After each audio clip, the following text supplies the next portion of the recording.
No, most criticism for gooseworx does not stem from transphobia. Now, undeniably, yes, there are people that are being transphobic towards her, and they're morons and nobody should be doing that because her being trans has nothing to do with her being shitty. You can be upset and criticize her behavior without being a transphobic tool. That being said, gooseworx is not a great person, and there are valid reasons she is criticized. Recently, the Digital Circus finale got leaked, and when she was told it leaked, she said, who cares? Which seems unprofessional to people since that is the hard work of many animators and artists. But before this, of course, there was the situation with the Digital Circus VAs being brought to light, where they were laughing at a word sounding like the N-word, which led to black fans being attacked with racism and slurs. And gooseworx ignored basically all of that and didn't condemn it for like 4 whole days. That then led to a guy at an expo making the same racist joke, and only then she put out a semi-response. Additionally, Goose's past tweets, like joking about being the next Shad Man, who's a known pedophile, the true CSEM of a child, or talking about having quote edgy humor and calling herself racist, making fun of Amber Heard, tweeting for Russians but never did for Ukrainians, also tweeting some misogynistic jokes,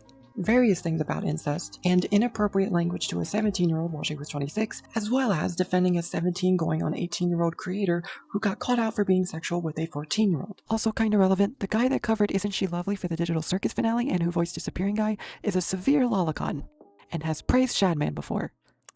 So there's that. Doesn't matter if the racism is just jokes or not, racism is still racism, and microaggressions exist. And if things that make you laugh consist of racism or like pedophilia, reevaluate yourself. Jokes like that have an effect regardless of their magnitude. Same goes for quote-unquote jokes that make light of pedophiles. Black fans of Gachi Akuta have also been viciously attacked recently with racism and slurs because they rightfully criticized the author for her zero care of racism. Also, trying to silence minorities, especially black people, calling out bigotry towards them or heinous shit in general by saying they're queerphobic somehow for doing so is kinda ridiculous. If someone is, for example, racist, they're not immune to criticism for it regardless of whether or not they are queer. So no, gooseworx obviously does not deserve transphobic motivated attacks, nor should anyone do that, but it's not the same as people trying to call out bigotry, especially the ones affected.